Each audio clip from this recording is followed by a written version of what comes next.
قال الله تعالى في محكم تنزيله: أعوذ بالله من الشيطان الرجيم من همزه ونفخه ونفسه والله أخرجكم من بطون أمهاتكم لا تعلمون شيئا وجعل لكم السمع والأبصار والأفئدة لعلكم تشكرون. وقال تعالى: سبحانك لا علم لنا إلا ما علمتنا إنك أنت العليم الحكيم. جاء في سنن ابن ماجه قول النبي صلى الله عليه وسلم: طلب العلم فريضة على كل مسلم. صححه الألباني وذكره في صحيح الجامع. معزز حاضرین، بزرگوں، نوجوان دوستوں اور پردہ نشین خواتین اسلام، آج کے خطبے میں تعلیم، ایجوکیشن سے متعلق ہم آپ کے سامنے گفتگو کریں گے۔ ابھی دیکھتے ہیں اسکولس ابھی کھلے ہیں اور بعض مدارس بھی ابھی کھلے ہیں، تو میں نے اس لیے مناسب سمجھا، امت مسلمہ آج تعلیم کے میدان میں بہت پیچھے ہے۔ اگر تحقیق کے اعتبار سے دیکھا جائے تو ہندوستان میں مسلمان دلتوں سے بھی تعلیم میں پیچھے ہیں۔ تو یہ تعلیم کیا ہے اور تعلیم کے کیا قسمیں ہوتی ہیں، شریعت نے تعلیم پر کیسے ابھارا، اور جب امت مسلمہ تعلیمی میدان میں آگے رہی تو اس نے کیا کیا، اور تعلیمی میدان میں پیچھے ہونے کے اسباب کیا ہیں، اور امت مسلمہ میں اگر تعلیمی بیداری لانا چاہے تو کیا کرنا چاہیے، انشاءاللہ ان تمام عناصر پر ہم کتاب و سنت کی روشنی میں گفتگو کریں گے۔ معزز حاضرین، سب سے پہلے ہم نے آپ کے سامنے سورہ نحل کی ایک آیت پڑھی۔ اللہ تبارک و تعالی انسان کے بارے میں فرماتا ہے: واللہ اخرجکم من بطون امہاتکم، اللہ ہی ہے جس نے تم کو تمہارے ماؤں کے پیٹوں سے نکالا۔ اس وقت تمہاری حالت کیسی تھی؟ کہا لا تعلمون شیئا، تم کچھ بھی نہیں جانتے تھے۔ آیت کے اس ٹکڑے سے معلوم ہوتا ہے کہ سارے انسان دنیا میں جاہل بن کر پیدا ہوتے ہیں۔ اللہ تبارک و تعالیٰ اس جہالت کو دور کرنے کے لیے ہمیں تین چیزیں دیتا ہے۔ آگے آیت میں کہا وَجَعَلَ لَكُمُ السَّمْعَ، اللہ تعالیٰ نے تم کو کان کی شکل میں نعمت دی تاکہ تم سن کر علم حاصل کر سکو۔ دوسرے نمبر پر کہا وَالْأَبْصَارَ، اللہ نے تمہیں آنکھیں دی ہیں تاکہ تم دیکھ کر پڑھ سکو۔ اور تیسرا کہا وَالْأَفْئِدَةَ، دل دیا تاکہ تم علم میں، معلومات کے سمندر میں، علم نافع میں، علوم ذرہ میں جو ہے خیر و شر میں جو ہے تمیز کر سکو۔ یہ کان کی نعمت، یہ آنکھوں کی نعمت، دل کے نعمت کو پا کر ہمیں کیا کرنا چاہیے؟ کہا لعلکم تشکرون، تاکہ تم شکر ادا کر سکو۔ یہ تین چیزیں ایسی ہیں، کان، آنکھ اور دل، ان کا بندہ استعمال کرتا ہے تو ماشاءاللہ ابن القیم کہتے ہیں کہ وہ علم کے اونچے درجے پر پہنچ جاتا ہے۔ جب بندہ ان تینوں کا غلط استعمال کرتا ہے تو وہ جانور کیا، جانور سے بھی بدتر ہو جاتا ہے، جیسے آگے ہم آیت میں ذکر کریں گے۔ لہٰذا ہمیں کان کا، آنکھ کا اور دل کا صحیح استعمال کرنا چاہیے۔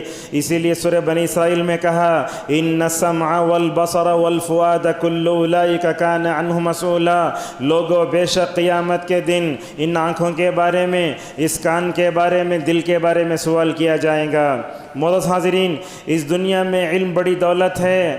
مالدار سمجھتا ہے کہ مالدار بہت بڑی نعمت ہے۔ ابن القیم رحمہ اللہ اپنی کتاب مفتاح دار السعادہ میں 240 دلائل دے کر بتاتے ہیں کہ علم جو ہے مال سے افضل ہے۔ آج کل ہم دیکھتے ہیں کہ دنیا کا سوچنا قارون کی طرح ہو گیا ہے۔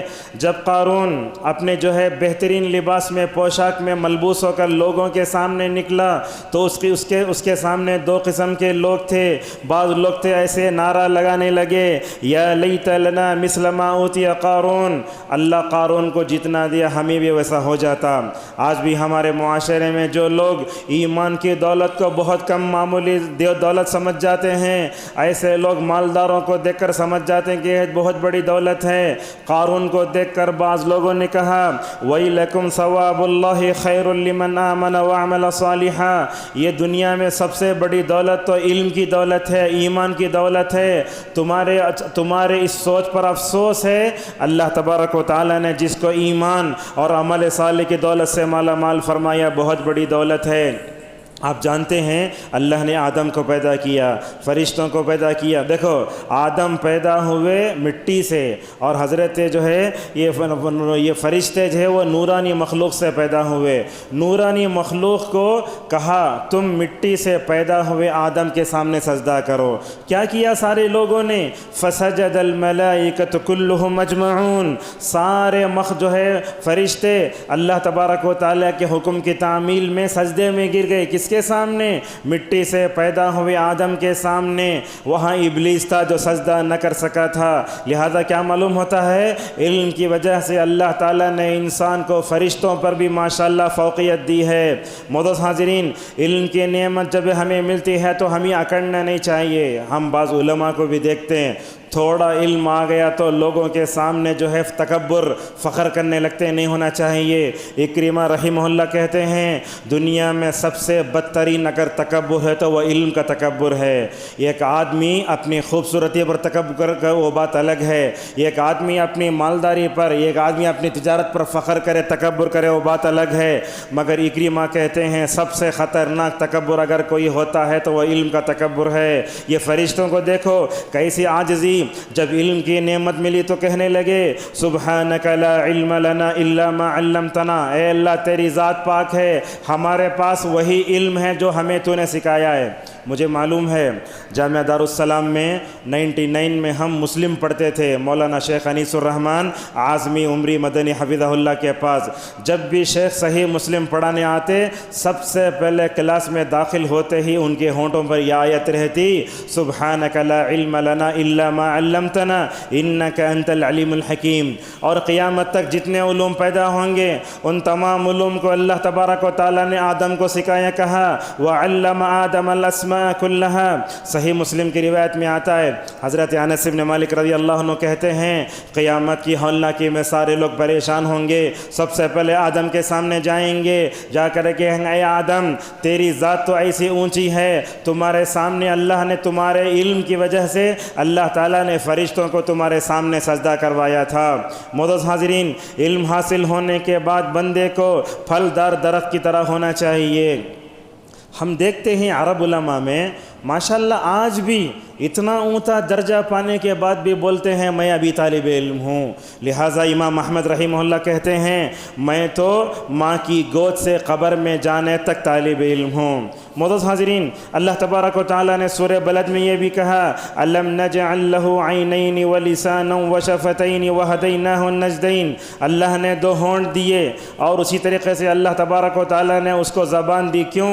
تاکہ وہ جو ہے علم حاصل کر سکے۔ یاد رکھیے علم جو ہے یہ کیا ہے؟ نور ہے، اور جہالت تک یہ اندھیرا ہے۔ اللہ تعالیٰ نے رسول اکرم صلی اللہ علیہ وسلم کو دنیا میں کیوں بھیجا؟ کتاب و حکمت کی تعلیم کو ماشاءاللہ لوگوں میں پھیلانے کے لیے۔ آپ صلی اللہ علیہ وسلم نے اپنی بعثت کے بعد 23 سالہ زندگی میں آپ نے جو علم کا جو انقلاب برپا فرمایا، میں سمجھتا ہوں دنیا کا بڑے سے بڑا کالج، دنیا کی بڑی سے بڑی یونیورسٹی، اگر آپ اس کو جو ہے ایوارڈ یافتہ بھی کہیں، وہ علمی انقلاب برپا نہیں کر سکتے جو نبی کریم صلی اللہ علیہ وسلم نے فرمایا۔ اور علم اللہ تبارک و تعالیٰ کا بہت بڑا فضل ہے، جیسا کہ کہا وَعَلَّمَكَ مَا لَمْ تَكُنْ تَعْلَمْ وَكَانَ فَضْلُ اللَّهِ عَلَيْكَ عَظِيمًا۔ آپ جانتے ہیں اللہ کے نبی ستو اور پانی لے کر غار ہرا میں جا کر بیٹھتے تھے، اس موقع پر نبی کریم صلی اللہ علیہ وسلم پر سب سے پہلی آسمان سے وہی آئے تو اس میں علم کا ذکر ہے۔ اقرأ بسم ربک الذی خلق خلق الانسان من علق، اقرأ۔ یہاں دیکھیے یہ 5 آیتیں اتری، ان 5 آیتوں میں 2 مرتبہ آیا پڑھو پڑھو۔ اس کا خود معلوم ہوتا ہے کہ علم کی کتنی اہمیت ہے۔ ان آیتوں کو لے کر حضرت جبریل علیہ السلام نبی کریم صلی اللہ علیہ وسلم کے پاس آئے تو اس موقع پر حضرت جبریل علیہ السلام کا جواب دیتے ہوئے نبی کریم صلی اللہ علیہ وسلم نے فرمایا ما انا بقارئ، مجھے پڑھنا نہیں آتا۔ جبریل نے کہا پڑھو، اللہ کے نبی نے کہا مجھے پڑھنا نہیں آتا۔ آپ امی تھے، جس قوم میں بھیجے گئے وہاں لوگ جو ہے ان پڑھ تھے۔ ماشاءاللہ اللہ تبارک و تعالیٰ کی شان دیکھو، اللہ تعالیٰ نے ان پڑھوں میں نبی کو بھیجا۔ آپ نے کچھ لکھنا جانتے تھے نہ پڑھنا جانتے تھے، اس کے باوجود بھی آپ نے تعلیم و تعلم پر جو ابھارا، میں سمجھتا ہوں ایسا انقلاب دنیا کا کوئی بڑے سے بڑا آدمی بھی جو ہے ادا نہیں کر سکتا۔ تو روایتوں میں آتا ہے جب اللہ کے نبی صلی اللہ علیہ وسلم کو 3 مرتبہ جبرائیل نے کہا پڑھو پڑھو، تو حضرت محمد نے کہا مجھے پڑھنا نہیں آتا۔ اس وقت جبرائیل نے کیا کیا؟ حضرت محمد صلی اللہ علیہ وسلم کو اپنے سینے سے لگایا، ذرا دبوچا، 3 مرتبہ دبوچا شاید، اس کے بعد چھوڑا، اس کے بعد نبی کریم صلی اللہ علیہ وسلم پڑھنے لگے۔ معزز حاضرین، حضرت ام سلمہ رضی اللہ عنہ کی روایت آتی ہے ابن ماجہ میں، اللہ کے نبی صلی اللہ علیہ وسلم نماز فجر کے بعد یہ دعا 7 مرتبہ پڑھتے تھے۔ ہمارا حل تو یہ ہے نماز بھی نہیں پڑھتے، نماز کے بعد کے اذکار کی توجہ بھی نہیں ہے۔ ہماری نماز شروع ہوتی ہے ظہر سے۔ یہ دیکھو کیسا ہے، وہ کیا سوال تھا، اللہم انی اسألک علما نافعا ورزقا طیبا وعملا متقبلا۔ یہ دعا تو ہم میں سے ہر ایک کو یاد ہونا چاہیے، بلکہ میں آپ لوگوں سے درخواست کرتا ہوں کہ دعا اپنے بچوں کو بچپن سے سکھاؤ۔ آپ کا بچہ تتلا تھا، زبان اس کے ہلتی نہیں، حدرتی نہیں، پھر بھی اسے معمولی زبان میں سکھاؤ۔ اللہ کے نبی صلی اللہ علیہ وسلم کہتے ہیں اے اللہ میں تجھ سے صبح سویرے میں 3 چیزوں کا سوال کرتا ہوں، ایسے علم کا سوال کرتا ہوں جو مجھے دنیا اور آخرت میں نفع دے۔ دوسرا کیا ہے، اللہم انی اسألک علما نافعا ورزقا طیبا، اے اللہ میں تجھ سے جو ہے حلال رزق کا سوال کرتا ہوں۔ تیسرا سوال یہ ہے کہ اے اللہ میں تجھ سے ایسے عمل کا سوال کرتا ہوں جو تیرے ہاں قبول ہو جائے۔ عبدالرزاق البدر حفظہ اللہ اس حدیث کی تشریح میں کہتے ہیں اللہ کے نبی صلی اللہ علیہ وسلم صبح سویرے اٹھتے، آپ کو صبح سویرے ہوتے ہی واٹس ایپ کا خیال نہیں آتا، آپ کو اخبار کا خیال نہیں آتا۔ سب سے پہلے آپ صلی اللہ علیہ وسلم کو اگر کسی چیز کی ضرورت پڑتی تو وہ علم نافع ہے۔ بھلا بتائیے اگر کسی کی صبح کا آغاز نفع بخش علم سے ہو جائے تو ماشاءاللہ اس کی شام تک زندگی بڑی عمدہ ہو جائے گی۔ اگر ہماری زندگی کا آغاز جہالت سے ہو، ہمارے زندگی کا آغاز ذکر و اذکار سے نہ ہو، بھلا بتائیے ہمارے زندگیوں میں کیا بھلائی آئیں گی۔ حضرت انس رضی اللہ عنہ کہتے ہیں نبی کریم صلی اللہ علیہ وسلم یہ دعا پڑھتے تھے، ربنا آتنا فی الدنیا حسنۃ وفی الآخرۃ حسنۃ وقنا عذاب النار۔ یہ دعا ہم میں سے ہر ایک کو یاد ہے، مگر اس دعا کا ہم ترجمہ نہیں سمجھتے۔ اے اللہ تو دنیا میں ہمیں بھلائی عطا کر، آخرت میں بھلائی عطا کر، ہمیں جہنم کے عذاب سے بچا لے۔ عبدالرزاق البدر حفظہ اللہ اس دعا کی تشریح میں کہتے ہیں دنیا میں سب سے اگر بہتر بھلائی ہے تو وہ 2 چیزیں ہیں، ایک ہے نفع بخش علم، دوسرا ہے عمل صالح۔ جس کو نفع بخش علم مل گیا اس کی دنیا سدھری، جسے نفع بخش علم مل گیا اس کی برزخ کی زندگی سدھر گئی، جسے نفع بخش علم ملا ماشاءاللہ اس کی آخرت بھی سدھر گئی۔ یہاں دیکھیے ممبر پر کھڑے ہو کر ہم اللہ کے نبی کا نام لیتے، صحابہ کا نام لیتے، بڑے بڑے علماء کا نام لیتے، کیوں؟ اس لیے کہ انہوں نے علم کی وجہ سے بڑی تکلیفیں برداشت کیں۔ مجھے تو واقعہ یاد آتا ہے، علامہ البانی رحمہ اللہ مسجد حرام کی پہلی صف میں بیٹھے ہوئے ہیں۔ علامہ البانی رحمہ اللہ مسجد حرام کی پہلی صف میں بیٹھے ہوئے ہیں، خطبہ دینے والے امام حرم ایسا بول رہے ہیں، رواہ ابو داؤد وصححہ الالبانی، سامنے بیٹھے محدث ابو داؤد نے اس کو روایت کیا اور علامہ البانی سامنے بیٹھ کے ہیں، انہوں نے ماشاءاللہ اس حدیث کو مکمل طور پر روایت کیا ہے۔ معزز حاضرین، دنیا میں ہمیں علم کے ساتھ عمل صالح کرتے ہوئے علم نافع کا اللہ تبارک و تعالیٰ سے سوال کرنا چاہیے۔ معزز حاضرین، علم کے بارے میں گفتگو بہت لمبی ہو سکتی ہے، اس پر تو مواد اتنا ہے ہم قیامت تک بول سکتے ہیں، لیکن اہم باتیں بول کے اپنی بات کو ختم کرتے ہیں۔ ہمارے پاس ایک سب سے بڑی بنیادی غلطی علم کے بارے میں جو ہوتی ہے وہ یہ ہوتی ہے، ہم علم کو دنیاوی اور عصری کہتے ہیں، نہیں ہونا چاہیے۔ علم میں نہ دنیاوی ہے نہ عصری ہے۔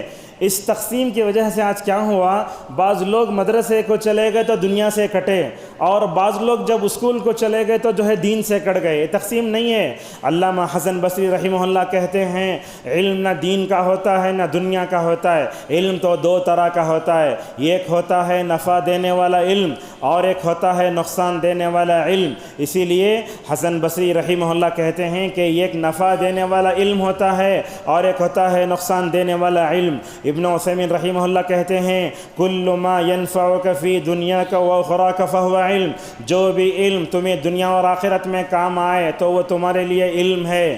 ایک آدمی انجینئر بنتا ہے تو شریعت کی نظر میں وہ بھی باعث اجر و ثواب ہے۔ اگر کوئی علم طب پڑھتا ہے اس کی نیت یہ ہے کہ میں اس علم کی طب کے ذریعے ماشاءاللہ مخلوق خدا کی خدمت کروں گا، تو اس کا انجینئر بننا، ڈاکٹر بننا مکمل طور پر باعث اجر و ثواب ہے۔ ایک حدیث میں نبی کریم صلی اللہ علیہ وسلم نے فرمایا صلی اللہ علما نافعا، اللہ تعالیٰ سے دنیاوی دینی عصری علوم نہ پوچھو بلکہ اللہ تبارک و تعالیٰ سے نفع بخش علم پوچھو۔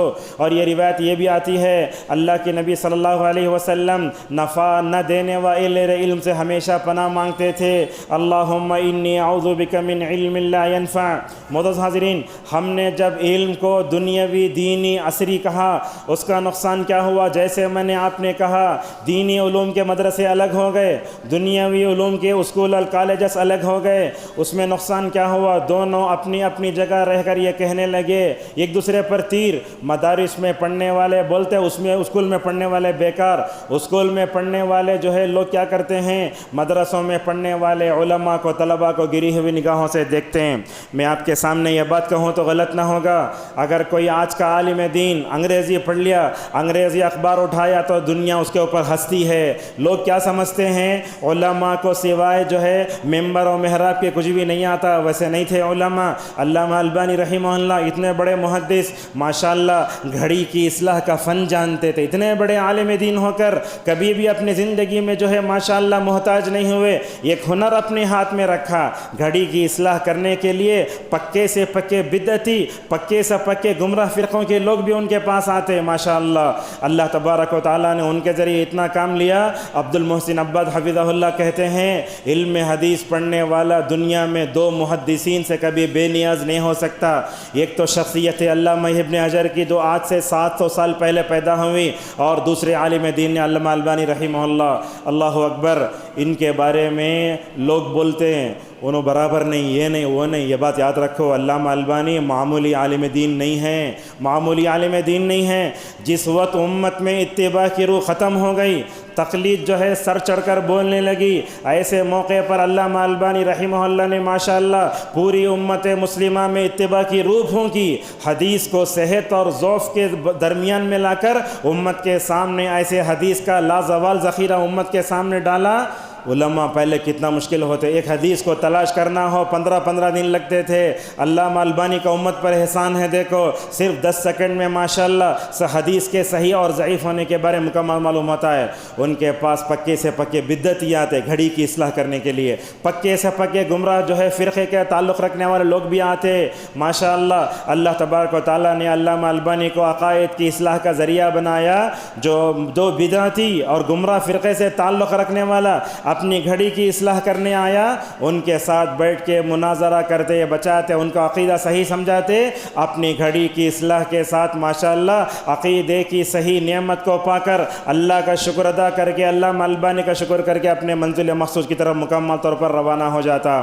معزز حاضرین، علم حاصل کرنا بہت ضروری۔ آج دیکھو ہم اپنے بچوں کو بچیوں کو علم دیتے ہیں مگر اپنے یہ نہیں معلوم ہوتا کہ ہمیں کیا ہونا چاہیے۔ اور ایک بات بھی ہے، ماں باپ کو سب سے پہلے علم والا ہونا چاہیے۔ آج کل دیکھتے ہیں نہ ماں پڑھی ہوئی ہے نہ باپ پڑھا ہوا ہے، اپنے بچوں سے بولتے ہمیں جاہلہ ہیں، پڑھ کو نہیں تم نہ پڑھالتے ہیں۔ میرے اپنے والد مرحوم کی بات کروں میں، ایک بہترین کامیاب باپ اپنے بچوں کے اندر کیا کیا صلاحیتیں ماشاءاللہ دے کر اس کو لائن پہ لگایا۔ بسا اوقات ہوتا ہے ہمارا بچہ عالم دین بننا نہیں چاہتا، زبردستی مدرسے میں ڈالتے۔ ہمارا بچہ انجینئر بننا چاہتا ہے، اسے جا کے ہم وہ ہوٹلوں میں گلاساں دھونے کے لیے ڈالتے ہیں۔ لہذا بچے کا رجحان، بچہ کس طرف جا رہا ہے، یہ کام ایک کامیاب ماں باپ یہ پہچان سکتے ہیں۔ اور علم کا حاصل کرنا ہر مسلمان پر ضروری ہے، جیسا کہ ابن ماجہ کی حدیث میں آیا، رسول اکرم صلی اللہ علیہ وسلم نے فرمایا طلب العلم فرض علی کل مسلم، ہر مسلمان پر علم کا جاننا ضروری ہے۔ سوال یہ ہے کیا پورے لوگ مدرسے کو چل جانا، کیا سارے لوگ اسکول کو جانا؟ وہ نہیں ہے۔ کہا علم حاصل کرنے کا مطلب یہ ہے ہر انسان پر، ہر بندے پر ہر زندگی کی مبادیات، اسے انگلش میں بولتے بیسک نالج، ہر مسلمان کو حاصل کرنا ضروری ہے۔ وہ کیا ہے؟ ہر مسلمان کو معلوم ہونا چاہیے طہارت کے کیا احکام مسائل ہیں، ہر مسلمان کو نماز کا طریقہ، وضو کا طریقہ، غسل کا طریقہ۔ آج جمعہ کا دن ہے، کتنے ایسے لوگ ہیں ہم مسلمانوں میں سے جو جمعہ کے دن غسل کا طریقہ بھی نہیں جانتے۔ غسل کیسے ہونا چاہیے؟ کہ حمام میں گھسے پانی اڈلنے کو آگے نہیں ہوتا۔ جمعہ کے دن جو غسل ہوتا ہے وہ جنابت کا غسل ہوتا ہے۔ سب سے پہلے اپنی شرمگاہ دھونا، بعد میں وضو کرنا، بعد میں غسل کرنا، یہ کتنے لوگوں کو معلوم ہے؟ لہٰذا طہارت کے مسائل، نماز کے مسائل، وضو کے مسائل، دعائیں، اتنا علم تو ماشاءاللہ ہر انسان کے پاس ہونا چاہیے جس کی وجہ سے اس کے زندگی جو ہے مکمل طور پر گزر سکے۔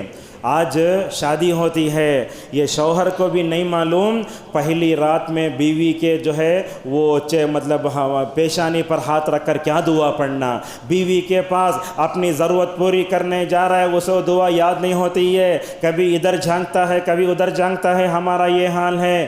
معزز حاضرین، اگر آپ علم نہیں حاصل کر سکے کم از کم علماء سے تعلق تو ہونا چاہیے۔ آپ کے موبائل میں جیسے ایک ڈاکٹر کا نمبر ہوتا ہے، ایک ایڈوکیٹ کا نمبر ہوتا ہے، آپ کے فون میں ایک عالم کا جو ہے مکمل طور پر فون نمبر رہنا ضروری ہے۔ علماء سے جڑ کر رہو۔ علامہ بن باز رحمہ اللہ کہتے ہیں علماء سے دوستی اصل میں ولی بننے کی طرح ہے۔ جب آدمی علماء سے دوستی رکھتا ہے آدھا عالم بن جاتا ہے۔ اسی لیے اللہ تبارک و تعالیٰ نے علماء کو ایک نعمت کے طور پر پیش کرتے ہوئے سورہ نحل کی آیت نمبر 43 میں کہا فَاسْأَلُوا أَهْلَ الذِّكْرِ إِن كُنتُمْ لَا تَعْلَمُونَ، اے لوگو اگر تم علم حاصل نہیں کر سکے کم از کم علماء سے جڑ کر رہو۔ آج کل تو علم الحمدللہ بہت آسان ہے۔ آج دیکھتے ہیں علم حاصل کرنے کے لیے لوگوں کے اندر توجہ ہی نہیں ہے۔ یہ خطبہ چل رہا ہے، خطبہ ختم ہونے کے بعد 1:30 بجے لوگوں کو جو ہے وہ خطبہ کے جمعہ کا موضوع پوچھو، نہیں بول سکتے۔ کیا کہ مولوی صاحب جنت جہنم کے بارے میں بولنے کو تھے، وہ یہ بھی بول نہیں سکتے کہ علم آج کا موضوع تھا۔ معزز حاضرین، علم جو ہے بہت بڑی نعمت ہے۔ یہ جو ہے بہت بڑے عالم دین اکرمہ رحمہ اللہ کہتے ہیں جیسے آپ کے نل میں میٹھا پانی آتا، آپ کے شہر میں ایک نہر بہتی رہتی ہے تو آپ بولتے ہم نہ میٹھا پانی ملتا، ہمارے شہر میں میٹھی نہر بہتی ہے، ویسے ہی علماء میٹھے نہر کی طرح ہیں۔ یہ جملہ دیکھو حسن بصری رحمہ اللہ کیا کہتے ہیں لولا العلماء لکان الناس کالبہائم، اگر علماء نہ ہوتے تو لوگ جانور ہو جاتے۔ صحیح بات ہے، اگر یہ خطبات نہ ہوتے، صبح شام کے درس نہ ہوتے، ہفتہ واری پروگرام نہ ہوتا، عید کے خطبات نہ ہوتے، بڑے بڑے پروگرام نہ ہوتے، آج یہ ہونے کے باوجود انسان جانور بنا ہوا ہے۔ اگر یہ علماء حقیقی طور پر نہ ہو تو دنیا جو ہے جانور بن جاتی۔ معزز حاضرین، اس وقت امت مسلمہ کی مجموعی صورتحال آپ دیکھیں، امت مسلمہ زوال سے دوچار ہے، ہر جگہ مظلوم، ہر جگہ حقوق کی بھیک مانگنے کے لیے لوگوں کے سامنے ہاتھ پھیلا رہی ہے۔ اس کا بڑا سبب میں تو سمجھتا ہوں زوال کے اسباب میں علمی میدان میں پیچھے رہ جانا۔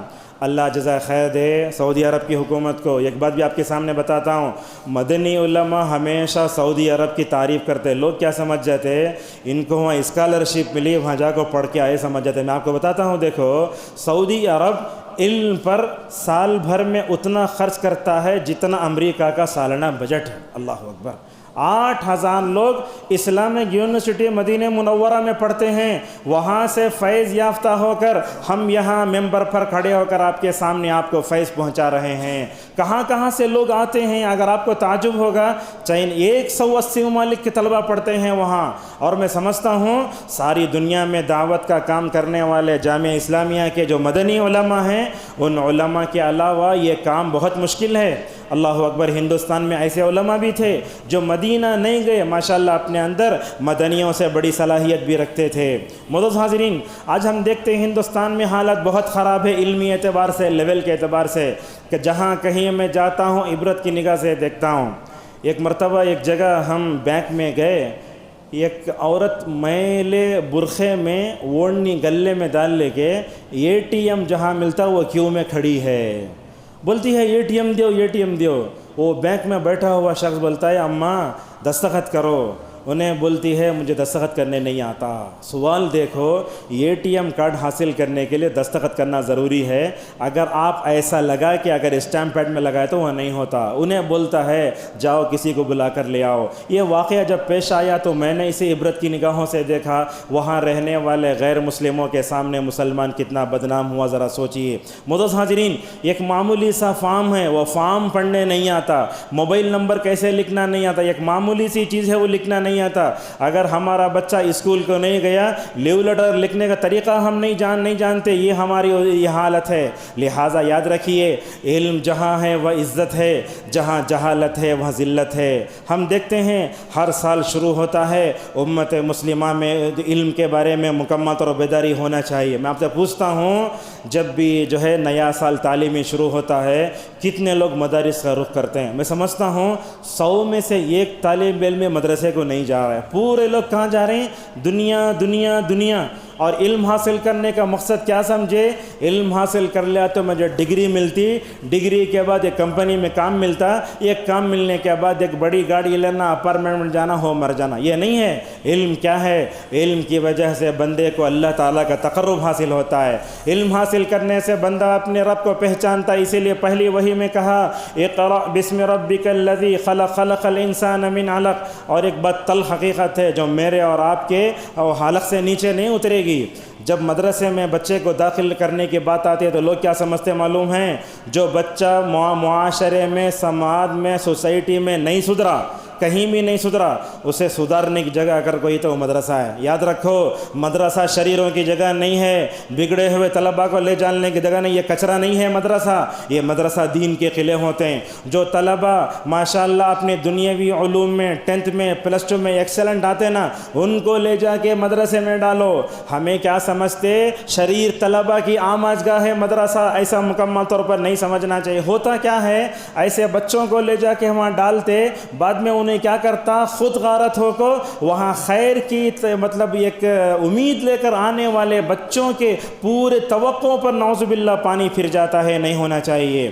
اور اسی طریقے سے معزز حاضرین، ہم دیکھتے ہیں کہ آج ہم نے صرف پڑھ لیا ہے، اگر ہمارے پاس نفع بخش علم نہیں ہے. ہمارے کالجز کا ماحول کیا، اسکول کا ماحول کیا؟ اگر آپ کسی بھی اسکول کا، کالجز کا ماحول کیسا ہے بولے تو اسکول چھٹتے وقت اگر آپ گیٹ پر ٹھہر گئے تو آپ کو معلوم ہوتا اسکولوں میں، کالجوں میں، یونیورسٹیوں میں نعوذ باللہ کیا ہو رہا ہے. معزز حاضرین، آج مسلمان تعلیم سے دور ہے، اس کے کیا نتائج ہے یہ بھی سن لیجئے. آج سب سے پہلے امت مسلمہ تعلیم سے دور ہوئی تو رب سے دور ہوئی. آپ تعلیم میں جتنا آگے بڑھو گے رب کا تمہیں احساس ہوگا. حضرت عبداللہ ابن عباس رضی اللہ عنہما فرماتے ہیں نبی کریم صلی اللہ علیہ وسلم صبح سویرے اٹھتے، سب سے پہلے مسواک کر کے آسمان کی طرف دیکھ کر سورہ آل عمران کی 10 آیتیں پڑھتے تھے. ان آیتوں میں یہ آیت آئی ربنا ما خلقت هذا باطلا سبحانك فقنا عذاب النار. اور دنیا میں سب سے افضل علم کون سا ہے؟ کیا قرآن کا ہے، حدیث کا ہے، انجینئر کا ہے، ڈاکٹر کا ہے، ایڈوکیٹ کا ہے؟ یہ سارے علوم بعد میں. دنیا میں سب سے افضل اگر علم ہے تو عقیدے کا علم ہے. اللہ تعالیٰ نے اس علم کو حاصل کرنے کا حکم جناب محمد الرسول اللہ صلی اللہ علیہ وسلم کو دیا. کہا فَعْلَمْ أَنَّهُ لَا إِلَهَ إِلَّا اللَّهُ. اے اللہ کے نبی، آپ لوگوں کو بتا دو کہ اللہ کے علاوہ اور کوئی چیز معبود برحق نہیں. آپ پوری تاریخ پڑھو، ہر نبی نے اپنی امت کو سب سے پہلے جو علم سکھایا وہ عقیدہ توحید کا علم تھا. وَلَقَدْ بَعَثْنَا فِي كُلِّ أُمَّةٍ رَسُولًا أَنِ اعْبُدُوا اللَّهَ وَاجْتَنِبُوا الطَّاغُوتَ. لا الہ الا اللہ جو ہے عقیدے کا علم ہے. اس طریقے سے معزز حاضرین، بندہ جب علم سے دور ہوتا ہے تو اپنے مقصد زندگی سے دور ہوتا ہے. آج ہم دیکھو کچھ لوگ ہیں جو اپنی بیویوں کے لیے جی رہے ہیں، کچھ لوگ ایسے ہیں جو اپنے محبوبہ کے لیے جی رہے ہیں. دنیا دنیا دنیا. کب ہم نے علم حاصل کیا؟ اس علم کے ذریعے کب ہم جو ہے اپنے رب کو پہچانا، ذرا تصور کیجئے. اور علم سے دوری کے نتیجے میں آج ہم دیکھتے ہیں عزت کے بجائے ذلت ہے. کہیں بھی چلے جاؤ، کسی بھی کاؤنٹر پہ چلے جاؤ، ریل کا فارم فل اپ کرنے مسلمانوں کو نہیں آتا، دوسروں کو دینا پڑتا ہے۔ یاد رکھو، اگر علم حاصل کر لو گے دنیا والوں کے سامنے ماشاءاللہ آنکھوں میں آنکھ ڈال کر بات کر سکتے ہو۔ جب علم نہیں آئے گا، جہالت آئے گی، دنیا ہم کو دبائیں گی۔ یہی تو ہو رہا ہے، ساری دنیا مسلمانوں کو دبا رہی ہے، اور اسی طریقے سے علم نہ ہونے کی وجہ سے ہمیں لوگوں کے سامنے حقوق کی بھیک مانگنا پڑ رہا ہے۔ جو قوم علم سے آراستہ ہوتی ہے، جس علم کے پاس جس قوم کے پاس علم کا زیور ہوتا ہے، وہ بھیک نہیں مانگتی، وہ چھین کر لیتی ہے۔ آج دیکھو ہندوستان میں حقوق دوسرے سے مانگ رہے ہیں، ہم کیوں؟ اس لیے کہ ہمارے پاس علم نہیں ہے۔ اسی طریقے سے علم کے نتیجے میں ہم دیکھتے ہیں کہ جیسے میں نے کہا، مدرسوں کو ہم نے الگ کیا، مدرسوں کو الگ کیا، اسکولوں کے الگ۔ اور ایک بات بھی ہے علم کے بارے میں اگر آپ بتاؤں، بعض عربی مدارس میں یہ کہا گیا کہ ماشاءاللہ یہ طلباء کو دینی علوم کے ساتھ ساتھ ہم عصری علوم پڑھائیں گے، پلس حافظ اس کے ساتھ فلاں پڑھائیں گے۔ لیکن افسوس کیا ہوا، عصری علوم کا اثر ہمارے طلباء پہ ہو رہا ہے۔ مدارس سے طلباء فارغ ہو رہے ہیں، ان کو ممبر و محراب سنبھالنے نہیں ہو رہا۔ کیوں؟ اس لیے کہ عصری علوم کی وجہ سے وہ یا تو IPS آفیسر بننا چاہتے ہیں، فلاں بننا چاہتے ہیں۔ نبی کریم صلی اللہ علیہ وسلم کو دیکھو، آپ صلی اللہ علیہ وسلم نے کیسے فرمایا، آپ صلی اللہ علیہ وسلم نے افراد سازی کی، آپ نے حافظ قرآن بھی پیدا فرمائے، آپ نے عالم بھی بنائے، آپ نے ماشاءاللہ بہترین زبان جاننے والے بنائے۔ آج ہمارے نوجوان انگلش سیکھو بولے تو کوسے تو بھی جگہ 5,000 روپے بندل کو علم سیکھتا، آتا جاتا موبائل دیکھتا، علم سیکھتا نہیں۔ ماشاءاللہ اس وقت نہ تو کمپیوٹر تھا نہ کتابیں تھیں۔ حضرت زید ابن ثابت رضی اللہ عنہ کو اللہ کی نبی نے فرمایا، اے زید تم یہودیوں کی زبان سیکھ لو، اس لیے کہ یہودی اپنی زبان میں اسلام کے خلاف سازشیں کرتے ہیں، میں ان کی سازشوں کو سمجھ نہیں پا رہا ہوں۔ اس وقت کیا کیا زید ابن ثابت رضی اللہ عنہ کے بارے میں بخاری میں آتا ہے، 11-12 دن میں پوری زبان سیکھ لیے۔ کیا آج ہمارے نوجوان، کیا آج ہمارے مدارس میں اسکولوں میں پڑھنے والے طلباء کیا یہ 15 دن میں زبان سیکھ سکتے؟ 1 سال پڑھے تو بھی نہیں سیکھتے۔ مدارس میں انگریزی کمزور، اور دیکھتے ہیں اسکولوں میں عربک مکمل طور پر کمزور ہوتی جا رہی ہے۔ علم سے دوری کے نتیجے میں آج انسان نہیں رہا بلکہ انسان جانور بن گیا۔ اسی لیے امام الہند ابو الکلام آزاد رحمہ اللہ فرماتے ہیں، جب میں لوگوں کو لائبریریوں میں دیکھتا ہوں تو وہ بڑے متمدن نظر آتے ہیں، جب میں ان کو خواہشات کے باب میں دیکھتا ہوں تو وہ بھیڑیے سے کہیں زیادہ بدتر نظر آتے ہیں۔ علم سے دوری کے نتیجے میں آج ہم لوگ علماء سے دوستی نہیں کرتے، عالم سے دوستی کرے تو کیا بولتے لوگ، انہوں ہم نہ روکیں گے، ٹخنے کے اوپر پہنو بولیں گے، ٹوپی پہنو بولیں گے، داڑھی چھوڑو بولیں گے، مونچھا نکالو بولیں گے، یہ سب کریں گے۔ لوگ کیا کرتے، علماء کو دیکھتے ہی راستہ بدلتے۔ لہٰذا آدمی جب عالموں سے دور ہوتا ہے تو جاہلوں سے دوستی کر لیتا ہے۔ اور یہ بات بھی یاد رکھے، علم سے دوری کے نتیجے میں جہالت کے پورے نقصانات ہمارے اندر آ گئے، اور علم ایک غذا ہے اور جہالت ایک اندھیرا اور مردہ ہے۔ اسی لیے اللہ تبارک و تعالیٰ نے کہا، جاننے والے نہ جاننے والے برابر نہیں ہو سکتے، زندہ اور مردہ برابر نہیں ہو سکتے۔ اس کا مطلب یہ ہوا کہ یہ علم دلوں کی غذا ہے، روحانی غذا ہے۔ جہالت یہ اندھیرا ہے، انسان کو مار کے رکھ دیتا ہے۔ اب جب امت علم سے دور ہوئی، علم کے سارے فضائل و فوائد سے بھی مکمل طور پر ختم ہو گئے۔ اور ایک بات بھی ہے، جہالت سے زندگی میں سکون نہیں آتا، علم سے سکون آتا ہے۔ آپ کسی عالم کے گھر میں چلے جاؤ، کسی امام کے گھر چلے جاؤ، اگرچہ وہ 15-20 ہزار کماتا ہے، اس کے گھر میں بڑے بڑے اپارٹمنٹ، بڑے بڑے اوون یہ سب نہیں ہوتے، اس کے گھر میں سکون ہوتا ہے، اس کے گھر میں ریاض الصالحین ہوتے، اس کے گھر میں اصل بیان ہوتا ہے۔ اس طریقے سے زندگی کا سکون ملتا ہے۔ اور علم نہ ہونے کی وجہ سے ہو کیا ہے، ہر جگہ دب کر نعوذ باللہ مکمل طور پر کھڑنا پڑتا ہے۔ آج دیکھتے ہیں مسلمان صرف شادی محل بنا رہے ہیں، دیکھو ہر جگہ ایک شادی محل۔ اگر یہ کاش یہ پیسے جو ہم ولیموں میں لٹاتے ہیں، اسراف کرتے ہیں، اگر ان پیسوں کو اسکولوں کے کرنے کے لیے اگر ہم کرتے تو کتنا اچھا ہوتا۔ آج کتنے غیر مسلم ہیں اسکولوں کے کتنے عیسائیوں کے جو اسکول ہیں، اور میں لوگ یہ بولتے IPS آفیسر عیسائی اسکولوں میں پیدا ہوتا، ہمارا اسکولوں میں وہ تعلیم بھی وہ نصاب بھی نہیں، وہ کچھ نہیں، لہٰذا مسلمان شادی محلوں میں اپنا پیسہ خرچ کر رہا ہے، ولیمے میں نام کے لیے لوٹا رہا ہے۔ اگر یہ پیسہ اسکولوں میں، کالجوں میں، یونیورسٹی کے بنانے میں اگر ہم لگائے، ماشاءاللہ امت کامیاب ہو سکتی ہے۔ مسلمانوں نے ماضی میں علم کے باب میں سرداری کی، اور ایک بات بھی دیکھو، آج یورپ علم کے باب میں، برطانیہ، امریکہ، ہم ان کو دیکھے تو جینے کا حوصلہ کھو دیتے ہیں۔ یہ بات یاد رکھو، یہ برطانیہ میں اور یہ یورپ میں جو علم ہے وہ ہمارا چوری کیا ہوا علم ہے۔ ہمارے علماء کی لکھی ہوئی کتابوں کو انہوں نے انگریزی میں ترجمہ کیا، ہم یہ سمجھ گئے کہ یورپ نعوذ باللہ دنیا کو علم دے رہا ہے، ایسے نہیں ہونا چاہیے۔ علم میں ہم باپ تھے بلکہ دادا تھے، علم کے باب میں ماشاءاللہ مسلمانوں نے مکمل طور پر سرداری کی ہے۔ اسکول اور کالج، یونیورسٹیاں بیان کیا جا رہی ہے، علی گڑھ مسلم یونیورسٹی دیکھو کیسے بن گئی۔ دیکھو سر سید احمد خان رحمہ اللہ، وہ پہلے اہل حدیث تھے، بعد میں ذرا منکر حدیث بنے، وہ لندن گئے تھے، لندن سے واپس آنے کے بعد انہوں نے علی گڑھ مسلم یونیورسٹی کا قیام کیا۔ آج وہ یونیورسٹی سر سید احمد خان کی علم دوستی کا ثبوت دے رہی ہے، لیکن افسوس ہے، سوال یہ ہے مسلم علی گڑھ یونیورسٹی سے فائدہ اٹھانے والے کون ہیں؟ 80% غیر مسلم، 10% مسلمان، بنانے والا مسلمان اور فائدہ اٹھانے والے ایک دم 20% ہیں۔ معزز حاضرین، اگر آج مسلمانوں کے اسکول ہیں معیاری نہیں، نصاب ٹھیک نہیں، اساتذہ ٹھیک نہیں، مینجمنٹ ٹھیک نہیں، آپ اپنے بچے کو کسی عیسائی اسکول میں داخل کرو، مینجمنٹ اتنا عزت دیتا، بیٹھ کر بات کراتا، مسلمانوں کے مین اسکول چلے جاؤ جی، اپنے بچے کو پڑھاتا نہ جا کے جھاڑ کے نیچے بیٹھ پڑھاؤ جی، نعوذ باللہ۔ ایسی غنڈہ گردی، ایسے پیرنٹ کے ساتھ اگر برا سلوک کرے تو کون ہمارے اسکولوں میں داخل اپنے بچوں کو داخل کرے گا؟ اسی طریقے سے ہم دیکھتے ہیں کہ ہم اپنے بچوں کو، مسلمان کا کوئی اچھا اسکول نہیں ہے، لڑکوں کا کوئی اچھا مدرسہ نہیں، لڑکیوں کا کوئی اچھا مدرسہ نہیں، لوگ تو اپنے بچوں کو علم دینے کے لیے عمر آباد کی بات کرتا ہوں، دیکھو میں کتنے ایسے لوگ ہیں الہ آباد سے، UP سے، ادھر ادھر سے، چنئی سے، بنگلور سے، ماں باپ اپنے بچوں کے ساتھ آ کر کے جب تک ان کو عمر آباد میں تعلیم دینا ہے کسی کرائے گھر میں رہ جاتے ہیں، ماں کو چھوڑ دیتے ہیں، اس کے باپ کا جو ہے وہ جاب کیا ہوتا ہے، چنئی میں ہوتا ہے، وہ اکیلا اپنے بچوں کو علم دینے کی خاطر پوری فیملی عمر آباد منتقل ہو گئی۔ اس طریقے سے ہم دیکھتے ہیں ہمارے پاس اچھے اسکول، اچھے کالجز نہیں ہیں جس کی طرف ہمیں توجہ دینے کی ضرورت ہے۔ ہم مجبور ہو کر غیر مسلم یا عیسائی اسکولوں میں ہم جا کے ڈال دیتے ہیں، تو ہوتا کیا ہے، ہمارے بچوں کو وہاں معلومات کا سمندر تو ملتا ہے مگر علم نافع نہیں ملتا۔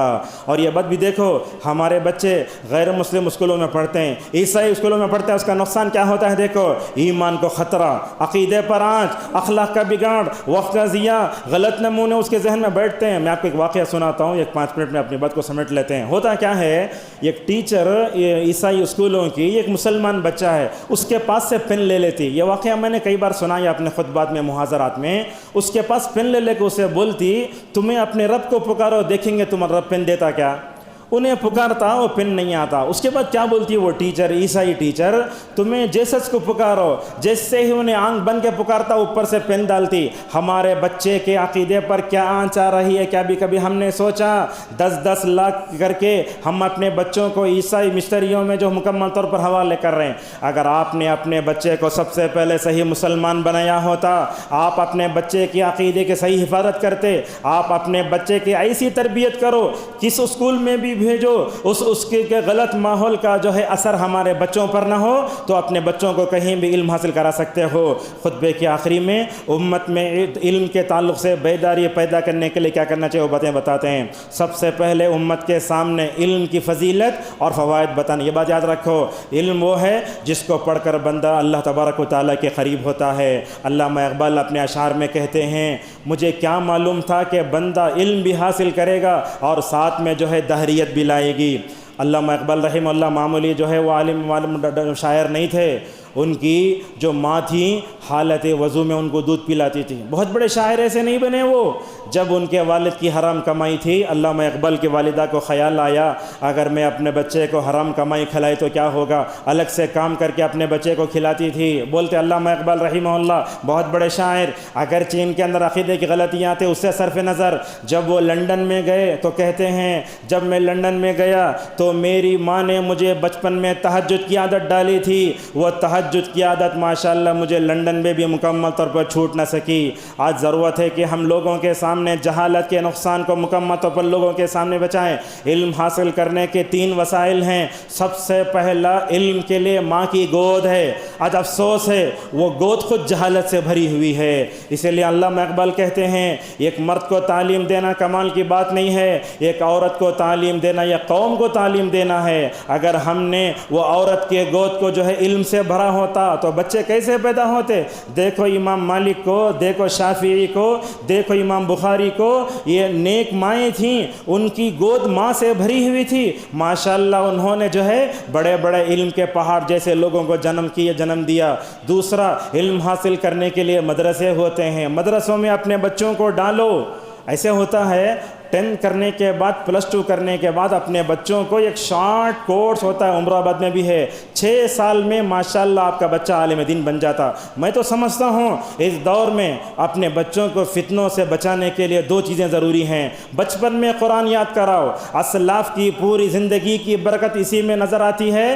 امام شافعی تو ماشاءاللہ 7 سال میں حافظ قرآن بن گئے.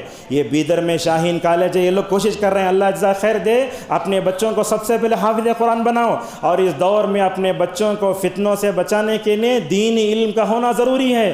آپ اپنے بچے کو انجینئر بناؤ, ڈاکٹر بناؤ, ایڈوکیٹ بناؤ, مگر سب سے پہلے اسے اچھا مسلمان بناؤ. اس طریقے سے متحرین ہر میدان میں صلاحیت پیدا کرنے کی ضرورت ہے. مسلمان ڈاکٹر بھی ہونا, انجینئر بھی ہونا, وکالت بھی ہونا, سب سے پہلے اچھا مسلمان بنانا چاہیے. اور یہ ڈاکٹریٹ کے علم کی طرف بھی توجہ دینے کی بڑی سخت ضرورت ہے. ہمارے پاس ایسے ہوتا ہے علاج کے طریقے میں ہم نے انگریزی طریقہ علاج کو خدا بنا لیا ہے, دوسرے طریقہ علاج کو ہم مکمل طور پر جو ہے نظر انداز کر دیتے. نہیں ہونا چاہیے. دینی حصول علم کے فائدے لوگوں کے سامنے بتاؤ. اگر آپ اپنے بچوں کو مدرسوں میں داخل کرو گے, ان مدرسوں میں ایسے طلبہ تیار کیے جاتے ہیں جو ممبر پر کھڑے ہو کر ماشاءاللہ امت کی مکمل طور پر رہنمائی کرتے ہیں. آج دیکھو ممبر و محراب اچھے علماء کے لیے, اچھے خطبہ, اچھے ائمہ کے لیے ترس جا رہے ہیں. کیوں؟ اس لیے کہ بہت کم لوگ اپنے بچوں کو مدرسے میں داخل کرتے ہیں. علم کے حصول کے ذریعے ہمیں جہالت کو بھی دور کرنا چاہیے. اور یہ یاد رکھو, علم لینا ہو تو انٹرنیٹ سے نہیں لینا. بعض لوگوں کو دیکھتے یوٹیوب میں کون بھی آتا پگڑی بن لیا ہے, انجینئر اسماعیل, ایڈوکیٹ فلاں طیب بننے کا کو بیان کرتا, لوگوں سے عالم سمجھ. یاد رکھو اگر آپ کسی ایسے آدمی کے پاس جاتے کیا جو وہ انجیکشن ڈال کے ڈاکٹر کے پاس آدھا ٹریکٹر بولتے, آدھا حجام بولتے اسے, اس طریقے سے آپ وہ رمانی ربانے سے علم لو. آج علماء سے بے نیازی کے نتیجے میں اسلام کی غلط تشریح لوگوں کے ذہنوں میں بیٹھ رہی ہے. اور آج ہم دیکھتے ہیں علم کمرشل بن گیا ہے. LKG میں داخل کرنا با تو 3 لاکھ روپے. میں جو پڑھا عمر آباد میں 8 سال میں سمجھتا ہوں شاید 3000 روپے بھی جو ہے 8 سال میں خرچ نہیں ہوئے ہوں گے. آج ہم اپنے بچوں کو لاکھوں روپے بے دریغ پیسہ خرچ کر کے بھی آج ہمارا بچہ اپنے ہاتھ میں نہیں ہے. لہٰذا علم کو کمرشل انداز میں نہیں کرنا, بے دریغ خرچ نہیں کرنا, علم کو آسان اور سستا بناؤ. اور حکومت کی جو اسکیمیں آتی ہیں مکمل طور پر بات بھی یاد رکھو. 2 منٹ میں اپنی بات کو سمیٹ لیتے ہیں. علم حاصل کرنے کے لیے تکلیف پڑنا. آج 5G کی زندگی آ گئی ہے. لوگ کیا سمجھتے, یہ مولوی صاحب میرے گھر کی دیوڑی چڑھ کو آ کو میرے بچے کو ٹیوشن پڑھاتے. کیا لوگ مالدار نخرے کرتے. نہیں ہونا چاہیے. یہ بات یاد رکھو. علم کے لیے صبر ہے. وہ سورہ کہف جس کو ہم ہر جمعہ پڑھتے ہیں, موسیٰ علیہ السلام کتنا صبر کرتے ہیں حضرت خضر سے علم حاصل کرنے کے لیے. نبی کریم صلی اللہ علیہ وسلم نے فرمایا اللہ تعالیٰ اگر میرے بھائی موسیٰ صبر کرتے تو کیا ہوتا, وہ جو ہے اور زیادہ علم حاصل ہوتا. اسی لیے علماء بولتے بقدر القد تکتسب المعارف. المعالی، تکلیف پڑنے سے علم حاصل ہوتا ہے، اور راحت کے ساتھ علم کبھی حاصل نہیں ہوتا۔ بڑے بڑے علماء چھوڑو، نبی صلی اللہ علیہ وسلم کو دیکھو، آسمان سے آنے والی وحی کو قبول کرنے کے لیے رسول اکرم صلی اللہ علیہ وسلم نے کیا کیا چیزیں برداشت کیں۔ کبھی آپ کے سامنے گھنٹی بجتی، کبھی شہد کی مکھیوں کی بھن بھناٹ کی آواز آتی، کبھی حالت وحی میں آپ کے ران کے نیچے اگر کسی صحابی کا ہاتھ ہوتا وہ ہاتھ چور چور ہو کر رہ جاتا۔ اللہ نے اس قرآن کے بارے میں کیا کہا؟ اس قرآن کو اگر ہم پہاڑ پر نازل کرتے تو ریزہ ریزہ ہو جاتا۔ وہ دنیا کا کون سا پاکیزہ دل تھا جس کو سونے کے تشمے رکھ کر زمزم سے دھو دیا گیا ہو، 23 سال تک ماشاءاللہ اس پر قرآن اترتا رہا۔ ایسے صبر کے ساتھ ہمیں علم حاصل کرنا چاہیے۔ یاد رکھو، حصول علم عبادت ہے۔ اگر آپ اپنے بچیوں کی تعلیم پر جو خرچ کر رہے ہیں، اگر عبادت کی نیت سے خرچ کر رہے ہیں، یہ باعث اجر و ثواب ہے۔ اور یہ دعا اپنے بچوں کو پڑھاؤ، رب زدنی علما۔ بدعتیوں سے علم حاصل نہیں کرنا چاہیے۔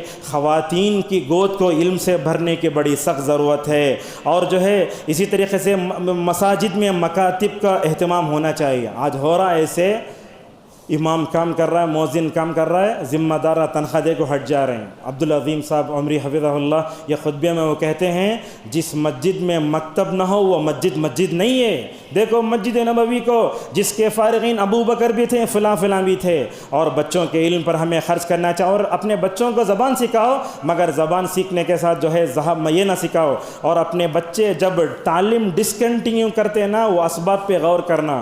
نہیں پڑھا، فیل ہو گیا، جا کہ وہ جو ہے اسے ہم جو ہے گلاساں دھلنے بھیج ڈالتے ہیں، یا نہ تو کپڑے دھونے بھیجے، نہیں ہونا چاہیے۔